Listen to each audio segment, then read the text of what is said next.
Thanks for coming back and checking out another challenge lock. We've got the Sergeant rim cylinder in the vise. And you can see Sergeant Assa Abloy, and there is the key. And it's been pinned by Chris Capune. I think it's Chris Capune or Capune. I think it's Pune. And it's called Just Pins, and it was pinned in 2019. I think that's a 4 there, so April. And let's see how we're going to get on with this one. I think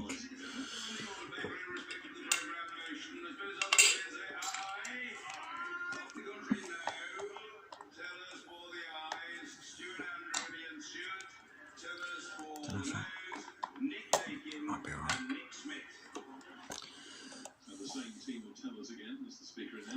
Alrighty, and I'm going to start with my pick from Day as Evers.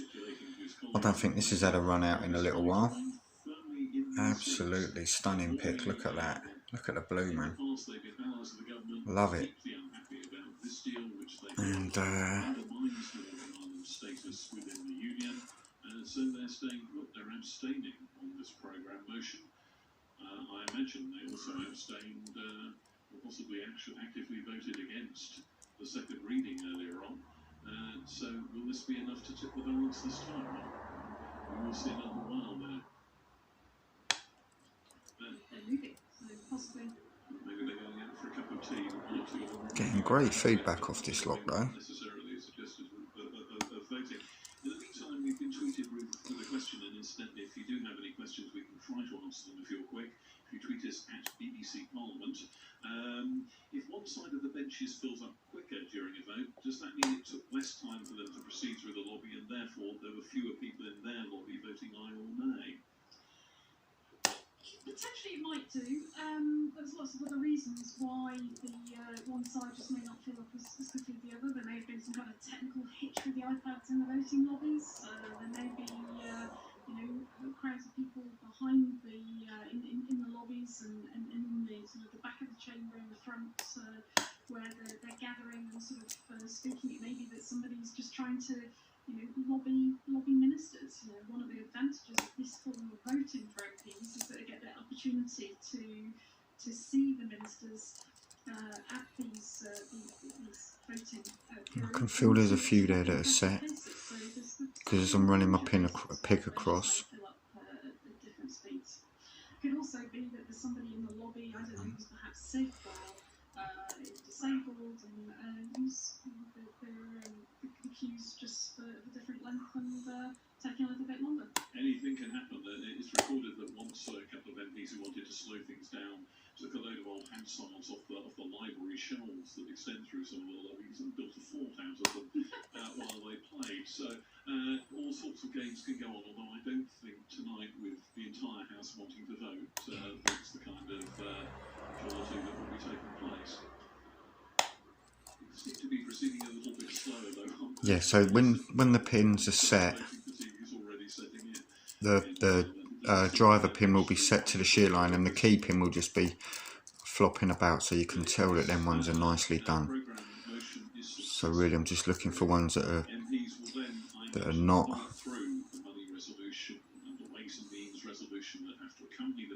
And then, without passing go straight onto the committee stage, where they embark upon the line-by-line consideration of this bill for another few hours.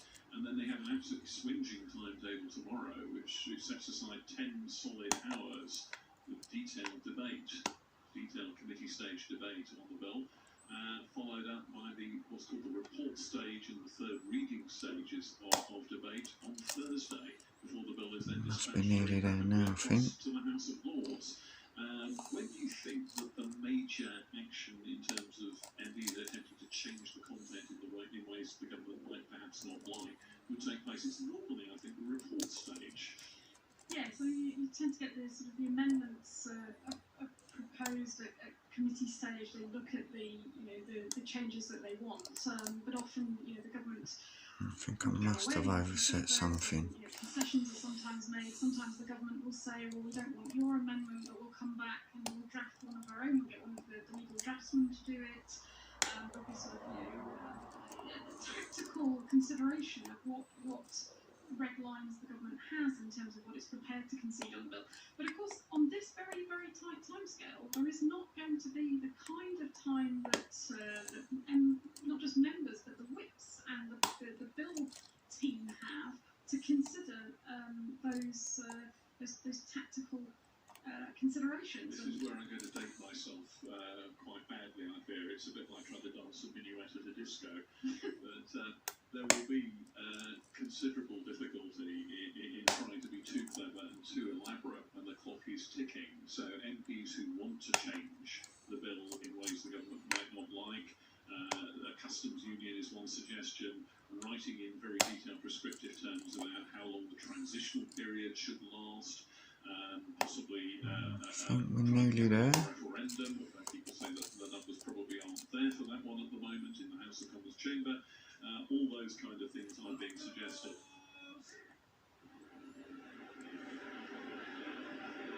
We had a few questions tweeted into us. How many exit doors are there? There we go. That weren't too bad. 5 minutes or so, 6 minutes, and we'll get this one.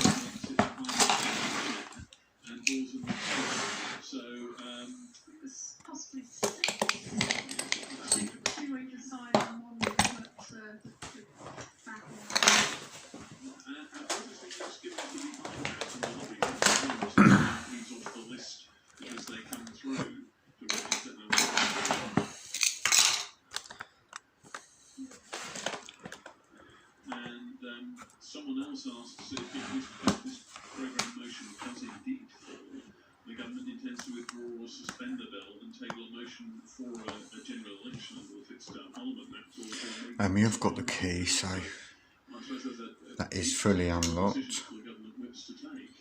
So I'm going to lock it back up. And we've got no nasty circlip, which is good.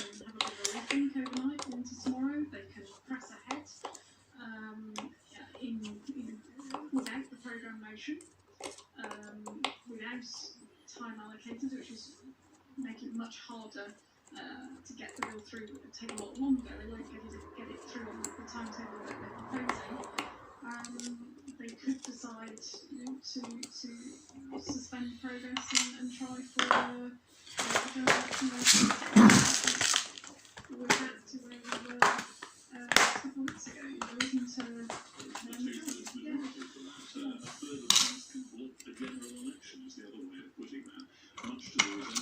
So let's take another look at that key. That weren't too bad.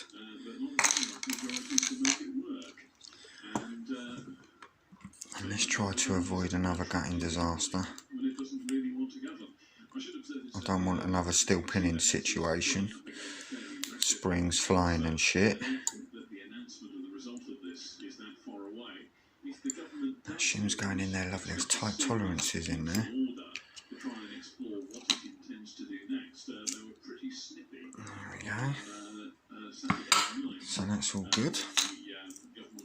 And you can see everything did need to be picked.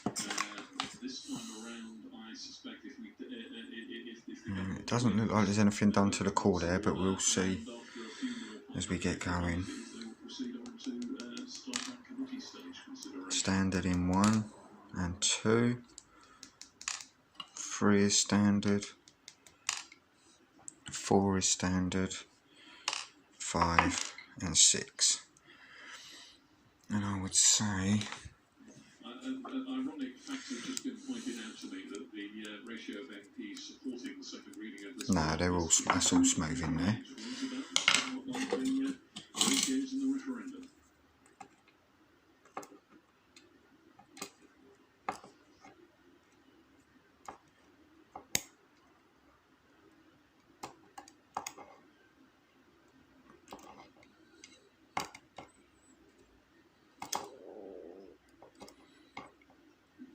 There we go.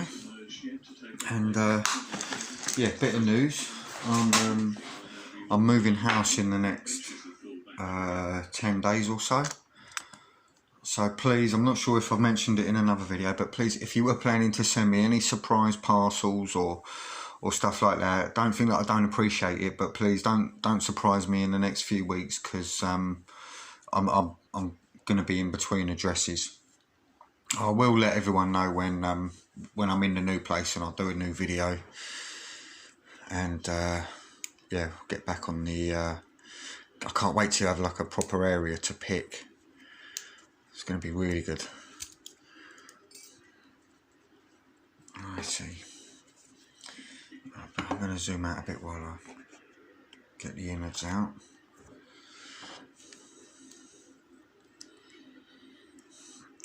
And whoa, look at that proper serrations on that.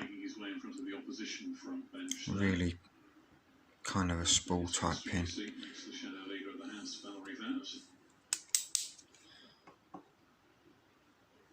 Didn't it seem to me have the spring in his step of a man who's just won a vote, but that might just be my imagination.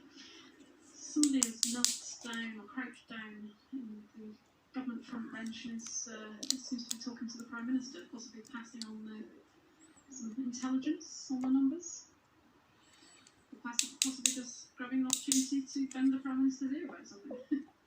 Can't see who it is. So he's gone to sit on the front bench, so... The SNP with Patrick Grady, who seems to be a bit of a harbinger in these things, has just taken his seat on the SNP's front bench there. And I think we're seeing two of the tellers appearing now. That's the government visit.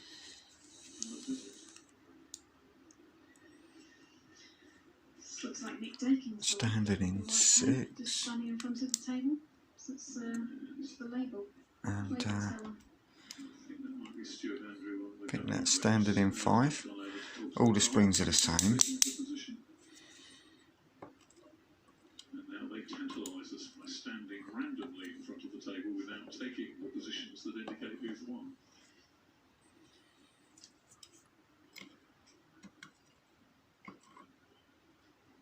There we go. So that had some lovely pins, and that was a really, really nice smooth lock to pick. Really, really nice. I don't think there's been any modifications to the Bible, no. Even though there is grub screws, I don't think there's been any mods, no. And that was Daz Evers' pick, doing a business. And let's see what we got. So we got this lovely,